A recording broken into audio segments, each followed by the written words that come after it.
ธุสาธุเราผู้นักกัดเต้าให้เลี้ยงพอของให้สะบองของข้าปัญญาไว้ไรเรียนนะเสียงกันเดินเสียงกันเดินแต่ให้ผู้ตั้งนำผู้ไรดูสาธุ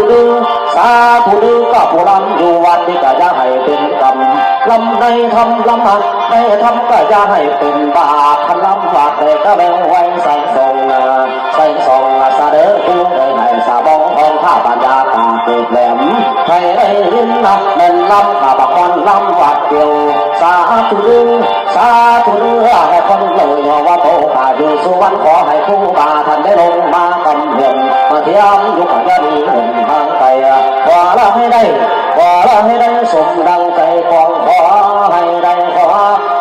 ประสมดังใจของให้สาบได้บ้านไหลแหลมไปบ่สุดสิ้นยาได้มีอะไรได้พระธาตกจากยางเพียงยางได้สิสั่งก็ได้ไว้วันคอยคำหัวคิดกัดยาได้คอยตำเป็นคนให้เรื่องพอให้เรื่องแม่ให้อันเรื่องให้มันสมหัวแต่ละผู้ที่มาในต้องลงให้สมองของข้าได้ไว้กันมาเรียนคนมาเรื่องผู้เต็มพวงสนาผู้เต็มพวงสนา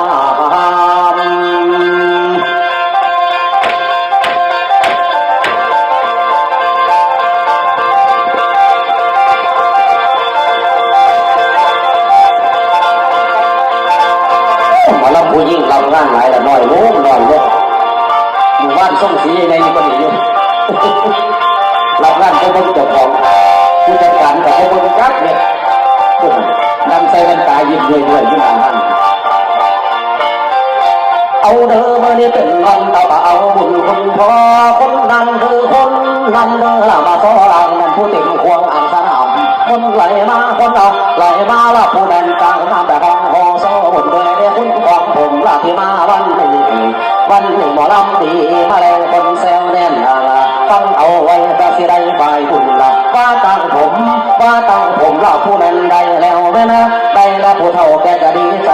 แม่นไผ่แม่นะไผ่ละก็ยินดียกบกโซ่หาเป็นที่ได้เห็นคนโกมารับโซ่ได้กระบวนสมควรเดินดินออกตั้งไหวจื้อเอา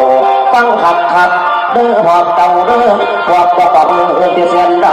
เสียนั่นเด้อเสียใจได้พายละในบาดีฟังในลำหน่อยกันในฟังในลำคอยมีสิทธิปีนี้บ่ได้เกิดท่านปัดเสดจังพอมาเห็นกันเถื่อละย่ำว่านั้นได้มาพบมาพอละแม่ละตุ๊กตามาฟังสักเทือนเดียวปีนี้เดือนละที่ปีละคำฟังสายได้ปากปิดน้ำดื้อกับผู้ยาเก่าสะได้หันหน้าฟ้าฝนทนถูกซ้ำทนถูกสะบะแดดกำเผาหัววัดสะตัวร้องรับสิเดละซ้ำฟังมาไปหาจังโชคเพื่อเบิดคำมาขอแม่อยากได้ผมมาลำสาพอนบคองไหวแล้วเงินจ้างขอจนตาสวดรอละแม่นพอรอจนตาตีเกละเม่นดีตีตาจะมันตีเนี่ยมึนไปเต็มมันมึนบ่ได้ต้องบ่ได้นอนหลายที่มันแสบตาเดี๋ยวเล่นยันไม่ใส่เลยถ้าแต่เพื่อประหลัดแล้วสิเขาขึ้นโขกอยู่ที่สิวจนตาสวดมาละแม่นทอนรอแม่นะทอนรอประทับไปจนหมดฤทธิ์นาพงนั้นกะอิดทองแค่วาดกันนี่ละคำเป่ากันที่สมใจเจ้าแล้วน้องอะไรคำเป่าสักท่าถูกเสียบก้อนน้อยคนที่เตอน้อยบ่ได้มารับให้บ่ฉินทุกเสียไรว่าไปเบิดทุกเสียไรว่าไปเบิดให้คนเฮที่เราเป็นหุ่นตะวันกันที่วันดีขันมันดีเดินนี่เป็นคุณขันตุสักท่านาแม่คุณขันตุสักท่านาพอเอาละนอนเนี่ยให้จำไว้อย่าลงให้จำไว้อย่าลง